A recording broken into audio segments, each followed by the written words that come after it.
नमस्कार। आज मैं बात करने वाला हूँ फिल्म सतलुज की, जिसे ओटीटी प्लेटफॉर्म से भी हटा दिया गया है। इसे फिल्म केंद्रीय फिल्म सेंसर बोर्ड से सर्टिफिकेट नहीं मिलने के बाद ओटीटी प्लेटफॉर्म पे रिलीज़ किया गया था, लेकिन 2 दिन के बाद इसे ओटीटी पे से हटा दिया गया है। फिल्म सतलुज पर बैन के बाद चर्चा अब यह शुरू है कि आखिर इस फिल्म में ऐसा क्या था जो इसे बैन कर दिया गया। फिल्म सेंसर बोर्ड ने इसमें 124 कट लगाने को कहा था, लेकिन निर्माता इसके लिए तैयार नहीं हुआ और इसे ओटीटी पर रिलीज कर दिया। लेकिन अब इसे ओटीटी से भी हटा दिया गया है। आज हम चर्चा करेंगे कि आखिर क्यों इसे बैन किया गया और क्यों इसे ओटीटी से भी हटा दिया गया। इस फिल्म के जरिए दरअसल दिलजीत क्या संदेश देना चाहते थे, यह जानना ज्यादा जरूरी है। फिल्म को रिलीज कराने के लिए 2022 से प्रयास किए जा रहे थे। इसके लिए दिलजीत ने अपनी खालिस्तान समर्थन वाली छवि से बाहर आने का प्रयास भी किया। वह प्रधानमंत्री मोदी से भी मिले, अच्छी बातें की। फिर कंगना रनौत और उनकी सोशल मीडिया पर जो लड़ाई वायरल हुई थी वो भी सबके सामने है। लेकिन आज साफ हो गया कि दिलजीत के दिल में खालिस्तान के प्रति जो प्रेम था वह आज भी वही है और कल भी वही रहेगा। वह भारत के नागरिक नहीं है, उन्हें अमेरिका की नागरिकता मिल चुकी है। ऐसे व्यक्ति की निष्ठा भारत के प्रति क्यों नहीं है, यह समझा जा सकता है। वह क्यों खालिस्तान को अपने दिल में लेकर जी रहा है, यह भी समझा जा सकता है।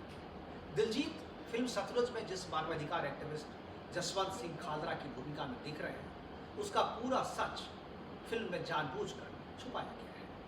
आधा सच पूरे झूठ से ज्यादा खतरनाक होता है। यह फिल्म देख करके आप समझ जाएंगे। हालांकि फिल्म अभी आप देख नहीं सकते। यह इस फिल्म से साबित हो जाता है कि कैसे एक नैरेटिव को सेट करने के लिए फिल्म का इस्तेमाल किया जाता है। इस वीडियो में यही बताने की मेरी कोशिश है। फिल्म में एक तरफा तथ्य दिखाए गए हैं, अर्ध सत्य दिखाया गया है, जानबूझकर सच को छुपाया गया है। इसे मानवाधिकार एक्टिविस्ट जसवंत सिंह खालरा के एक पक्ष को केवल दिखाया गया है, लेकिन खालिस्तान के प्रति उसके प्रेम को छुपा दिया गया। पंजाब में जो हिंदू मारे गए उन्हें इसमें नहीं दिखाया गया है। भिंडरावाले, जिसे सरकार ने आतंकी घोषित किया था, उसे संत कहता हुआ खालरा नहीं दिखाया गया है, जो कि ऑन रिकॉर्ड सारी बातें हैं, लेकिन उन्हें फिल्म में छुपा दिया गया। पंजाब के एक सिंगर, दलित सिंगर, आपको याद होगा, जिस पर एक फिल्म भी आई थी, उसमें दिलजीत एक्टिंग भी कर रहे थे। उस फिल्म का नाम था चमकीला। और दिलजीत ने इसमें चमकीला की जो भूमिका निभाई थी, उसकी फिल्म में हत्या हो गई थी। दरअसल ये सत्य कहानी पर आधारित थी और उसकी जो हत्या की थी वो हत्या भी खालिस्तानियों ने ही की थी। इस सत्य को भी इसमें छुपा दिया गया। इस तथ्य को भी नहीं दिखाया गया। केपीएस गिल को दोषी ठहराने और तत्कालीन सरकार को दोषी बताने के लिए इस फिल्म में एक प्रोपेगेंडा सेट किया गया, जो सिर्फ और सिर्फ खालिस्तान को प्रमोट करने के लिए बनाई गई है। एक बात और, फिल्म में खालरा जिन आंकड़ों का जिक्र करते हैं और जिसके आधार पर वह एक लाल डायरी का उल्लेख करते हैं, जिसमें किसी ने आज तक नहीं देखा, ना तो उनके जीते जी ना ही उनके मरने के बाद। वह शमशान में लाशें जलाने के लिए प्रतिदिन खर्च हो रही लकड़ियों के आधार पर अपना डेटा अपडेट करते थे। लेकिन यह लकड़ी आतंकियों के लिए भी इस्तेमाल होती थी, निर्दोष सिखों के लिए भी और हिंदुओं के लिए भी। लेकिन खालरा सभी को पुलिस ज्यादती में मारे गए निर्दोष सिख बताकर अपने डेटा पेश करते थे और यही काम खालिस्तानी करते थे, दुनिया के सामने भारत की छवि को खराब करने के लिए। खालिस्तानी जो करते थे, खालरा भी वही बात कर रहे हैं। फिल्म को सेंसर बोर्ड ने सर्टिफिकेट नहीं दिया तो यह ZEE5 पे OTT पर रिलीज हो गया, लेकिन 2 दिन के बाद वहाँ से हटा दिया गया है। बावजूद इसके यह अपने मकसद में कामयाब हो गई, ऐसा मैं नहीं कह रहा। यह खुद दिलजीत दोसांझ जो है वही, वह भी एक वीडियो बना के कह रहे हैं कि यह जो उनका जो मकसद था वो कामयाब हो गया। खालिस्तानी हिंदू और सिख के बीच की दोस्ती और रिश्ते को खत्म कर एक दूसरे के खिलाफ खड़ा करना चाहते थे। इस फिल्म ने इस चर्चा को फिर से शुरू कर दिया है। हम फिल्म में तथ्य नहीं दिखाने के नाम जब यह कहते हैं कि पंजाब में केवल सिख ही नहीं मारे गए बल्कि हिंदू भी मारे गए, तो यह खालिस्तानियों के मकसद को पूरा करना होता है। क्योंकि खालिस्तान यही चाहते थे कि पंजाब में हिंदू और सिख अलग अलग दिखे, एक दूसरे को मारते दिखे, एक दूसरे के दुश्मन के रूप में। और यह जो प्रोपेगेंडा इस फिल्म के खिलाफ बनाया जा रहा है, जो चर्चा हो रही है, वह इसी मकसद को पूरा करती है। वह हिंदू और सिख को अलग अलग करने और एक दूसरे के खिलाफ खड़ा करने के नैरेटिव को आगे बढ़ाता है।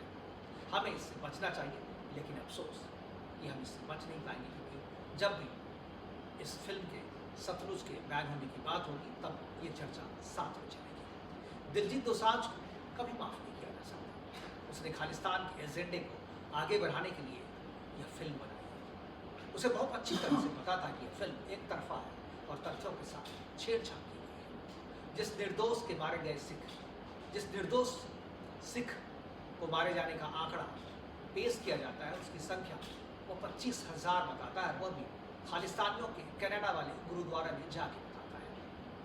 वह सरासर गलत और बेबुनियाद है। इस आंकड़ों के पीछे की सच्चाई क्या है, आंकड़ों का स्रोत क्या है, यह इस फिल्म में नहीं बताया गया है। आंकड़ों में उसने उन आतंकियों को भी जोड़ लिया है जो पुलिस एनकाउंटर में मारे गए थे, जिन्हें सरकार ने आतंकी घोषित कर रखा था, जो खुलकर भारत के टुकड़े टुकड़े कर अलग खालिस्तान बनाने की मांग खुले तौर पर शामिल थे। पंजाब में उस दौरान सैकड़ों निर्दोष सिख भी मारे गए, लेकिन मरने वालों में हिंदू भी शामिल थे। उनका जिक्र कहीं नहीं किया गया। बसों और ट्रेन से उतार कर उनके नाम और धर्म पूछकर खालिस्तानियों ने एक लाइन में खड़ा करके कुछ 40 के 40 हिंदुओं को गोलीबारी की। और एक बार नहीं, ऐसी दर्जनों घटनाएं वहाँ पर उस दौरान हुई थी। एक घटना जो मुझे याद है कि जब स्कूल के हॉस्टल में खालिस्तानियों में सोते हुए दर्जनों हिंदू छात्रों को गोली मारकर उनकी हत्या कर दी थी। पुलवामा में जब धर्म पूछकर आतंकियों ने गोली मारी थी, तब लगा था कि ये पहली बार ऐसा हो रहा, लेकिन इससे पहले पंजाब में दर्जनों बार हो चुका था। सतलुज फिल्म में यह सब कुछ छुपा लिया गया। इसे एक खास मकसद के लिए छुपाया गया है। फिल्म का मकसद राजनीतिक है। यह पाकिस्तान के खालिस्तान बनाने के एजेंडे को आगे बढ़ाने वाली फिल्म है। साथ में आपको यह भी बता दूं कि इस फिल्म का नाम पहले पंजाब 95 था। पंजाब, इसकी स्पेलिंग जो पंजाब लिखी जाती है, भारत में इसे हमें PUNJAB कहते हैं, लेकिन जब पाकिस्तान के हिस्से वाले पंजाब का नक्शा आप देखेंगे और पंजाब में जब पाकिस्तान में लिखा जाता है पंजाब, तो PANJAB होता है। और इस फिल्म के पोस्टर को जब आप देखेंगे तो उसमें पाकिस्तान वाला स्पेलिंग लिखा गया है PANJAB।